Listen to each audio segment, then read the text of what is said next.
ഈ പുണ്യഭൂമിയിൽ വന്ന് സാക്ഷ്യം പറയാൻ അനുഗ്രഹം തന്ന പരിശുദ്ധ അമ്മയ്ക്കും തിരുക്കുമാരനും ഒരായിരം നന്ദി. എൻ്റെ പേര് ബോണി. ഞാൻ കുത്താട്ടുകുളത്ത് നിന്ന് വരുന്നു. ഞാനൊരു ഓർത്തഡോക്സ് സഭാംഗമാണ്.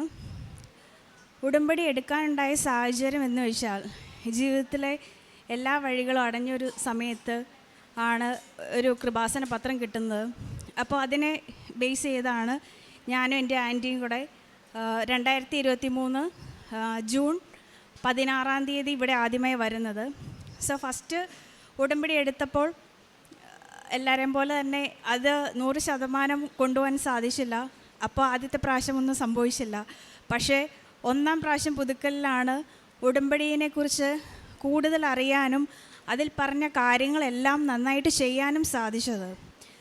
സോ അതിൻ്റെ ഫലമായി ഞാൻ ഉടമ്പടിയിൽ വെച്ച 2-3 കാര്യങ്ങളുണ്ടായിരുന്നു. ആദ്യത്തെ കാര്യം എന്ന് വെച്ചാൽ OET പാസ്സാവുക. ബേസിക്കലി ഞാനൊരു നേഴ്സാണ്. അപ്പം ടീച്ചിങ് ആയിരുന്നു പ്രൊഫഷൻ. എന്നാൽ കൂടിയും പുറത്ത് പോകണമെന്ന് ആഗ്രഹം ഉണ്ടായിരുന്നു. സോ ഫസ്റ്റ് കടമ്പ OET ആണ്. അപ്പോൾ എനിക്ക് ട്വിൻ ബോയ്സാണ് ഉള്ളത്. അതുകൊണ്ട് വലിയ റെപ്യൂട്ടഡ് ആയിട്ടുള്ള ഇൻസ്റ്റിറ്റ്യൂഷനിലൊന്നും പഠിക്കാൻ പറ്റില്ല. കാരണം പിള്ളേർക്ക് എപ്പോഴേലും അസുഖമാവും, വീട്ടിൽ എപ്പോൾ വിളിച്ചാലും വരേണ്ട ഒരു അവസ്ഥയുണ്ട്. അങ്ങനെ ഞങ്ങളുടെ വീടിൻ്റെ അടുത്തുള്ള അധികാരം പാസ്സാവാത്ത ഒരു ഇൻസ്റ്റിറ്റ്യൂഷൻ ഉണ്ടായിരുന്നു. അവിടെയായിരുന്നു സെലക്ട് ചെയ്തത്. പക്ഷെ അപ്പോഴും എനിക്കൊരു ധൈര്യം ഉണ്ടായിരുന്നു. കാരണം ഞാൻ ഉടമ്പടിയിലാണ്. Not by merit but by grace ഞാൻ പാസ്സാകുമെന്ന്. സോ അതൊരു ക്രിസ്ത്യൻ ഇൻസ്റ്റിറ്റ്യൂഷനായിരുന്നു. അപ്പം ഞാൻ അവിടെ ചെന്ന് കഴിയുമ്പം അച്ഛൻ പറഞ്ഞു, എല്ലാവരും 2-3 മാസം പഠിച്ചിട്ടാണ് എഴുതുന്നത്, ഇതൊരു 20 days അല്ലേ ഉള്ളൂ, പാസ്സാവുമോ എന്ന് ചോദിച്ചു. ഞാൻ പറഞ്ഞു എന്തായാലും ഞാൻ പാസ്സാവും. സോ അങ്ങനെ ഒരു 20 ദിവസം മാത്രമേ എനിക്ക് ആ കോഴ്സ് കണ്ടിന്യൂ ചെയ്യാൻ പറ്റുള്ളൂ. കാരണം പല പ്രശ്നങ്ങളും പിള്ളേരുടെ കാര്യങ്ങളും ആയതുകൊണ്ട്. അങ്ങനെ ഞങ്ങളൊരു 14 പേർ എക്സാം എഴുതി, 2 പേരാണ് പാസ്സായത്. അതിലൊരാൾ ഞാനായിരുന്നു. അപ്പോൾ അമ്മ മാതാവ് ആ അനുഗ്രഹം തന്ന് എല്ലാ മൊഡ്യൂൾസും അത്ര എളുപ്പമൊന്നും ആയിരുന്നില്ല. കാരണം എന്ന് വെച്ചിട്ടുണ്ടെങ്കിൽ ഓരോ പ്രാവശ്യം ഓരോ സിസ്റ്റം കയറും. ലൈക്ക് പുതിയ ഓരോ ലൈക്ക് ഇവാലുവേഷൻ സിസ്റ്റം വരുന്നതിൻ്റെ ബേസിൽ അത്ര എളുപ്പമായിരുന്നില്ല. അങ്ങനെ OET പാസ്സായി. സോ ആദ്യത്തെ കടമ്പ കഴിഞ്ഞു. അത് കഴിഞ്ഞിട്ടാണ് നമുക്ക് ഇൻ്റർവ്യൂസ് ഒന്നും വരുന്നില്ലായിരുന്നു. അപ്പോൾ ഞാൻ ഓപ്റ്റ് ചെയ്ത് അയർലൻഡായിരുന്നു. ഒരു 3-4 മാസത്തേക്ക് ഇൻ്റർവ്യൂ ഒന്നും വരുന്നില്ലായിരുന്നു. അപ്പോൾ ആകെപ്പാടെ കഷ്ടപ്പാടായി. പിന്നെ ഞാൻ എൻ്റെ സ്പെഷ്യാലിറ്റി സൈക്യാട്രി ആയതുകൊണ്ടും എനിക്ക് ക്ലിനിക്കൽ ഫീൽഡിൽ അധികം എക്സ്പീരിയൻസ് ഇല്ലായിരുന്നു. ടീച്ചിങ്ങിലൊരു 9 years ഒക്കെ ഉണ്ടായിരുന്നു. അപ്പോഴാണ് മിഡിൽ ഈസ്റ്റുകാർക്ക് കൂടുതൽ പ്രെഫറൻസ് കൊടുത്ത്, അവർ 6-7 വർഷമുള്ള ആൾക്കാർക്ക് പ്രെഫറൻസ് കൊടുത്തു. അപ്പോഴെനിക്ക് 2-3 വർഷം മാത്രമേ എക്സ്പീരിയൻസ് ഉണ്ടായിരുന്നുള്ളൂ. അപ്പം അത് എൻ്റെ 2ാമത്തെ പുതുക്കലിൽ ഞാൻ ഹൈലൈറ്റ് ചെയ്ത് വെച്ചു. അപ്പോൾ ഞാൻ മെയിലൊന്നും നോക്കാത്ത ഒരാളാണ് പൊതുവേ. സോ ഒരു ദിവസം ഇങ്ങനെ ആരോ എന്നോട് പറയുന്നുണ്ട് മെയിലൊന്ന് തുറന്നു നോക്കാൻ. സോ മെയിൽ ഞാൻ ഓപ്പൺ ചെയ്തപ്പോൾ കാണുന്നത് എനിക്കൊരു സൂമിൽ ഇൻ്റർവ്യൂ കോളായിരുന്നു. സോ അങ്ങനെ അയർലൻഡിൽ ഒരു നല്ല റെപ്യൂട്ടഡ് ആയിട്ടുള്ള ഒരു സ്ഥലത്ത് എനിക്ക് ഇൻ്റർവ്യൂ അറ്റൻഡ് ചെയ്യാൻ സാധിച്ചു. അങ്ങനെ എനിക്ക് അവിടെ ജോലി കിട്ടി. സോ അതും അമ്മയുടെ വലിയ അനുഗ്രഹം കൊണ്ടാണ് കിട്ടിയത്. സോ 3ാമതായിട്ട് എനിക്ക് സിസേറിയൻ ആയിരുന്നു എമർജൻസി. അത് കഴിഞ്ഞ് എനിക്ക് ഫുൾ നടുവേദനയായിരുന്നു, ഭയങ്കര പ്രോബ്ലം ആയിരുന്നു. സോ ഞാൻ ആദ്യത്തെ ഉടമ്പടിയിൽ വെച്ചായിരുന്നു, നടുവേദനയുടെ കാര്യം വെച്ചായിരുന്നു. അപ്പോൾ ആദ്യത്തെ വർഷം തന്നെ എനിക്ക് ജപമാല റാലിയിൽ പങ്കെടുക്കാൻ സാധിച്ചു. സോ അതിനുശേഷം എനിക്കങ്ങനെ നടുവേദന ഉണ്ടായിട്ടില്ല. തുടർച്ചയായിട്ട് ഞാൻ ഈ വർഷവും പങ്കെടുത്തു. അങ്ങനെ 3 വർഷം ജപമാല റാലി എനിക്ക് പങ്കെടുക്കാൻ സാധിച്ചു. അത്രയും കിലോമീറ്റേഴ്സ് നടന്നിട്ടൊന്നും എനിക്കൊന്നും നടുവേദന വന്നില്ല. അതുപോലെ ഹോസ്പിറ്റൽ വർക്ക് ഇപ്പോൾ ചെയ്യുമ്പോഴാണെങ്കിൽ കൂടെയും എനിക്ക് നടുവേദന വരാറില്ല. സോ ഇങ്ങനെ ചെറുതും വലുതുമായ ഒരുപാട് അനുഗ്രഹങ്ങൾ അമ്മ മാതാവ് സാധിച്ചു തന്നു. അതുപോലെ പ്രാർത്ഥനാ ജീവിതം കുറച്ചുകൂടി ഒന്ന് മെച്ചപ്പെട്ടു. അതുപോലെ മാതാവിനെക്കുറിച്ച് അറിയാവുന്നവരോടൊക്കെ മാതാവിനോട്ട് അടുപ്പിക്കാൻ ഞാൻ എപ്പോഴും ശ്രമിക്കാറുണ്ട്. ഞാനിപ്പോൾ അയർലൻഡിലാണെങ്കിലും അവിടെയുള്ള എല്ലാവർക്കും മാതാവിനെക്കുറിച്ച് പറഞ്ഞു കൊടുക്കും. അതുപോലെ ഇവിടുത്തെ ഇംഗ്ലീഷ് എഡിഷൻ ന്യൂസ് പേപ്പറൊക്കെ കൊണ്ടുപോയി കൊടുത്തായിരുന്നു. സോ അങ്ങനെയുള്ള കാര്യങ്ങളൊക്കെ ചെയ്യും. അതുപോലെ ഒരു ദിവസം അവിടെ സ്റ്റാർട്ട് ചെയ്യുന്നത് അച്ഛൻ്റെ ലൈക്ക് ഡെയിലി ബ്രെഡ് കണ്ടിട്ടാണ്. അതുപോലെ തന്നെ ഡ്യൂട്ടിക്ക് പോകുന്നതിന് മുമ്പ് വിശുദ്ധതൈലം ഉപയോഗിക്കും. ഈ 1 വർഷമായിട്ട് മരുന്നുകളൊന്നും ഉപയോഗിച്ചിട്ടില്ല. അതായത് അവിടെ അറിയാം നിങ്ങൾക്ക് അവിടെ എക്സ്ട്രീം കോൾഡാണ്. സോ ഒരു മരുന്ന് ഉപയോഗിക്കേണ്ടി വന്നില്ല. ഈ വിശുദ്ധ വസ്തുക്കൾ ഉപയോഗിച്ചാണ്. ഒരു പനിയോ അങ്ങനെ ഒരു സംഭവങ്ങളോ ഫ്ലൂ ഒന്നും വന്നിട്ടില്ല. ഈ വിശുദ്ധ വസ്തുക്കളുടെ ഉപയോഗം മൂലം എല്ലാവിധ അപകടങ്ങളിൽ നിന്നും എല്ലാത്തിൽ നിന്നും രക്ഷപ്പെട്ടു. അതുപോലെ കുറേ ആൾക്കാർക്ക് മാതാവിനെ കൊടുക്കാൻ സാധിച്ചു. പിന്നെ പള്ളിയിൽ പോകുന്ന കാര്യമാണെങ്കിൽ നമുക്ക് ഓഫ് ഡേയ്സിൽ മാത്രമേ പോകാൻ പറ്റുള്ളൂ. സോ അത് റെഗുലറായിട്ട് പോയി. അപ്പോൾ അവിടുത്തെ ആൾക്കാർ തന്നെ ചോദിക്കുമായിരുന്നു, അവിടെ ആരും അങ്ങനെ യങ്സ്റ്റേഴ്സ് അവിടെ പള്ളിയിൽ വരാറില്ല. സോ ചോദിക്കുമായിരുന്നു, നിങ്ങൾ എവിടെ നിന്ന് എന്താ അങ്ങനെ. അപ്പോൾ മാതാവിനെക്കുറിച്ച് അവർക്കൊക്കെ പറഞ്ഞു കൊടുക്കാൻ സാധിച്ചു. സോ ഇനിയും 2 കാര്യങ്ങൾ വെച്ചിട്ടുണ്ട്. അതേതായാലും അടുത്ത വർഷം ഞാൻ ഇവിടെ ഈ മാതാവിൻ്റെ അൾത്താരയിൽ തന്നെ വന്ന് ഞാൻ സാക്ഷ്യം പറയും. എനിക്ക് ഉറപ്പുണ്ട് എൻ്റെ അമ്മ മാതാവ് അതെനിക്ക് സാധിച്ചു തരുമെന്ന്. സോ ഇത്രയും അനുഗ്രഹങ്ങൾ ചൊരിഞ്ഞു തന്ന അമ്മ മാതാവിന് 1000 നന്ദി. കാരുണ്യ പ്രവർത്തികൾ ഇപ്പം അവിടെയാണെങ്കിലും ആരും ഇല്ലാത്ത ആൾക്കാരുണ്ട്. സോ അവർക്ക് ഭക്ഷണം മേടിച്ചു കൊടുക്കും, അല്ലെങ്കിൽ ഇന്ന മന്ത്ലി അവർക്ക് ഒരു എമൗണ്ട് കൊടുക്കും. പിന്നെ അതുപോലെ നമ്മുടെ ഇംഗ്ലീഷ് എഡിഷൻ ന്യൂസ് പേപ്പർ അവിടുത്തെ പള്ളികളിലൊക്കെ കൊണ്ട് കൊടുക്കും. അവർക്കൊക്കെ നല്ല സ്വീകാര്യതയാണ് അമ്മ മാതാവിനെക്കുറിച്ച് പറഞ്ഞു കൊടുക്കുമ്പോൾ.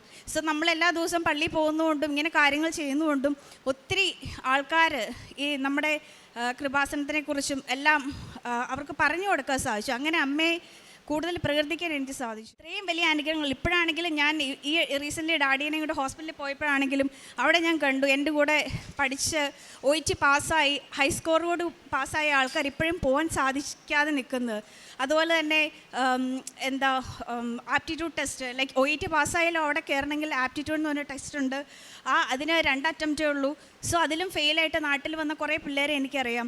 സോ ഇത്രയൊക്കെ നോക്കുമ്പോൾ അമ്മ ഇത്രയും ഉയർത്തി, ഒരു കഴിവില്ലാതെ എന്നെ ഇത്രയും ഉയർത്തി എനിക്ക് ആദ്യത്തെ അറ്റംപ്റ്റ് OET തന്നു. അതുപോലെ എനിക്ക് ആപ്റ്റിറ്റ്യൂഡ് ടെസ്റ്റിനും എനിക്കൊരു മിറാക്കിളായിട്ട് എന്നെ അത്ഭുതകരമായി രക്ഷപ്പെടുത്തി. സോ ഇങ്ങനെയൊക്കെ ജോലിയൊക്കെ തന്നു. എല്ലാ കാര്യങ്ങളിലും എന്നെ വഴി നടത്തുന്ന അമ്മ മാതാവിനും തിരുക്കുമാരനും 1000 നന്ദി. ജെറമിയ പ്രവാചകൻ്റെ പുസ്തകം 31-ാം അധ്യായം 9-ാം തിരുവചനം.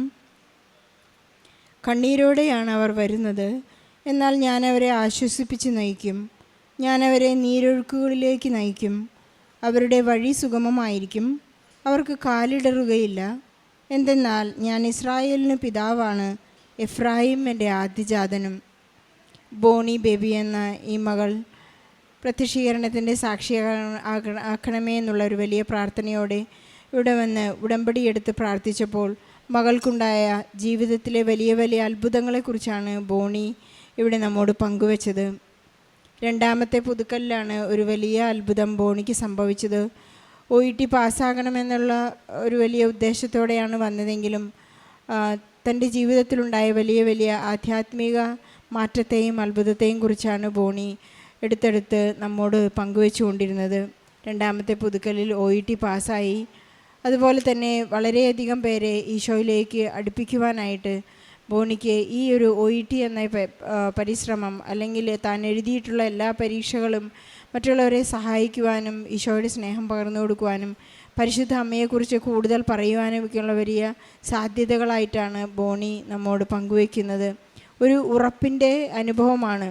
താൻ എത്ര തന്നെ പരിശ്രമിച്ച് പരാജയപ്പെട്ട ഏത് കാര്യം തന്നെയായാലും ഉടമ്പടിയിലൂടെ നാം ഒപ്പുവെച്ച് പ്രാർത്ഥിക്കുമ്പോൾ ഈശോ നമുക്ക് വേണ്ടി നൽകുന്ന വലിയ വലിയ അത്ഭുതങ്ങളും വൻകാര്യങ്ങളും നമുക്കിവിടെ എപ്പോഴും കേട്ടുകൊണ്ടിരിക്കാം. അതാണ് ഈ പ്രത്യക്ഷീകരണ സാക്ഷിയാകുമ്പോഴുള്ള ഏറ്റവും വലിയ പ്രത്യേകത. ഒരുപാട് മക്കളാണ് ഞങ്ങളുടെ ഒരു സാക്ഷ്യത്തിന് വേണ്ടി, ഞങ്ങളുടെ ഒരു സാക്ഷ്യം പറയാനായി ഒരുപാട് കാത്ത് പ്രാർത്ഥിച്ചുകൊണ്ടിരിക്കുന്നത്. അവരുടെ എല്ലാം പ്രാർത്ഥനകളെ സഫലമാക്കണമേ നമുക്ക് പരിശുദ്ധ അമ്മയോട് മാധ്യസ്ഥ അപേക്ഷിച്ച് പ്രാർത്ഥിക്കാം. 14 പേരെഴുതിയ ഒരു വലിയ OET ടെസ്റ്റിൽ ഈ മകൾക്ക് 2 പേർ സെലക്റ്റഡ് ആയപ്പോൾ അതിലൊന്ന് ബോണിയായിരുന്നു. അതൊരു യാദൃശ്ചികമായൊരു തിരഞ്ഞെടുപ്പല്ല, അത് ഉടമ്പടിയുടെ തിരഞ്ഞെടുപ്പാണ്. കാരണം ഉടമ്പടി എടുക്കുന്ന ആ ഉറപ്പ് ബോണിക്ക് നന്നായി അറിയാമായിരുന്നു.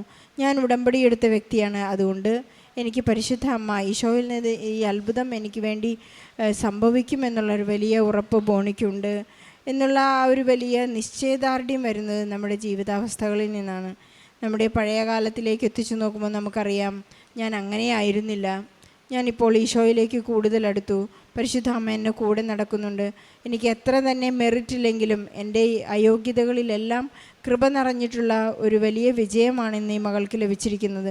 സമയച്ചുരുക്കത്തിൻ്റെ അമ്മ വളരെ പെട്ടെന്നാണ് 2ാമത്തെ പുതുക്കലിൽ OET പാസ്സാവുകയും 3ാമത്തെ പുതുക്കലിൽ ഈ മകൾക്ക് അയർലൻഡിൽ പോകാനുള്ള എല്ലാ സാധ്യതകളും നൽകി അനുഗ്രഹിക്കുകയും ചെയ്തത്.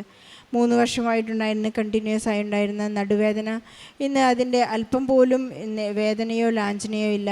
ഇവിടെ നിന്ന് കൊണ്ടുപോയിട്ടുള്ള എല്ലാ നേർച്ച വസ്തുക്കളും വളരെ ഔഷധമായി ആൻറ്റിബയോട്ടിക്കായി മകൾ ഉപയോഗിക്കുമ്പോൾ 3 വർഷത്തെയും ജപമാല റാലിയിൽ പങ്കെടുത്ത് യാതൊരു ക്ഷീണവും കൂടാതെ പരിശുദ്ധ അമ്മയെ സ്നേഹിക്കുവാനും ഈശോയെ സ്തുതിച്ച് പാടുവാനുമുള്ള വലിയ ഒരു സാധ്യതയുണ്ടായി എന്ന് ഈ മകൾ ഏറ്റു പറയുന്നു. നമുക്കറിയാം, ജപമാല റാലിയിൽ ഇന്ന് ലക്ഷക്കണക്കിന് ആളുകളാണ് പങ്കെടുത്തുകൊണ്ടിരിക്കുന്നത്. ലോകത്തിൻ്റെ നാനാഭാഗങ്ങളിലും അഖണ്ഡ ജപമാലകൾ ഉയരുകയാണ്.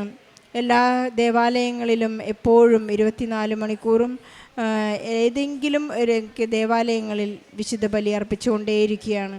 എല്ലാ ബലികളോട് ചേർത്തുമാണ് നമ്മുടെ ജപമാലകൾ നാം കൂട്ടിവെക്കുന്നത്. ഈശോയില്ലാതെ പരിശുദ്ധ അമ്മയില്ല, പരിശുദ്ധ അമ്മയില്ലാതെ ഈശോയില്ല. നമ്മുടെ എല്ലാ പ്രാർത്ഥനകളെയും പരിശുദ്ധ അമ്മയ്ക്ക് സമർപ്പിച്ചുകൊണ്ട് ഈശോയിൽ നമുക്ക് അനുഗ്രഹം പ്രാപിക്കാം.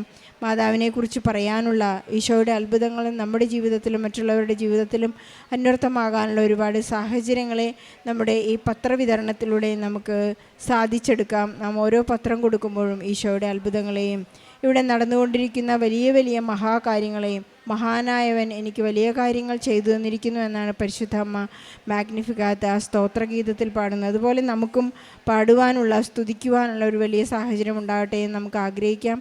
ഈ മകൾ പറയുകയുണ്ട്, ആപ്റ്റിറ്റ്യൂഡ് ടെസ്റ്റിൽ ഫെയിലായ ഒരുപാട് മക്കളെ കണ്ടുമുട്ടുവാൻ ഇടയായി. അവരെല്ലാം ഇന്നും വെയിറ്റിംഗ് ലിസ്റ്റിലാണ്. വളരെ പെട്ടെന്നായിരുന്നു ഈ ആപ്റ്റിറ്റ്യൂഡ് ടെസ്റ്റിൽ ഈ മകൾക്ക്, ബോണിക്ക് വിജയം നൽകി ഈശോ അനുഗ്രഹിച്ചത്. വിദേശത്ത് പോകാൻ തടസ്സമായി നിൽക്കുന്ന എല്ലാ വിസ പ്രോസസ്സിങ്ങിനെയും നമുക്ക് ഈ ആൾത്താരയിൽ സമർപ്പിക്കാം. എല്ലാ മക്കളെയും പരിശുദ്ധ അമ്മയ്ക്ക് സമർപ്പിച്ച് പ്രാർത്ഥിക്കാം. ജോലിയില്ലാത്ത മക്കളെയും വീടില്ലാത്ത മക്കളെയും ജീവിതത്തിൽ വിഷമിക്കുന്നവരെയും എല്ലാവരെയും ഈ നിയോഗത്തോ ഈ സാക്ഷ്യത്തോട് ചേർത്ത് വെച്ചുകൊണ്ട് നമ്മുടെ നിയോഗങ്ങളെ ചേർത്ത് വെച്ച് ഈശോയ്ക്കും പരിശുദ്ധ അമ്മയ്ക്കും ബോണിയുടെ സാക്ഷ്യത്തിനു വേണ്ടി നല്ലൊരു കയ്യടി നൽകി ഈ സാക്ഷി നമുക്ക് സമർപ്പിക്കാം. അത്യപൂർവ ദൈവാനുഭവങ്ങൾ ഇനി നിങ്ങൾക്കും സ്വന്തം. ഈ യൂട്യൂബ് ചാനൽ ഇതുവരെ സബ്സ്ക്രൈബ് ചെയ്തിട്ടില്ലെങ്കിൽ ഇപ്പോൾ തന്നെ സബ്സ്ക്രൈബ് ചെയ്യുക. ഈ വീഡിയോ ഇപ്പോൾ തന്നെ നിങ്ങളുടെ സുഹൃത്തുക്കൾക്ക് ഷെയർ ചെയ്തുകൊണ്ട് കർത്താവിൻ്റെ പ്രേക്ഷിതരാകുക.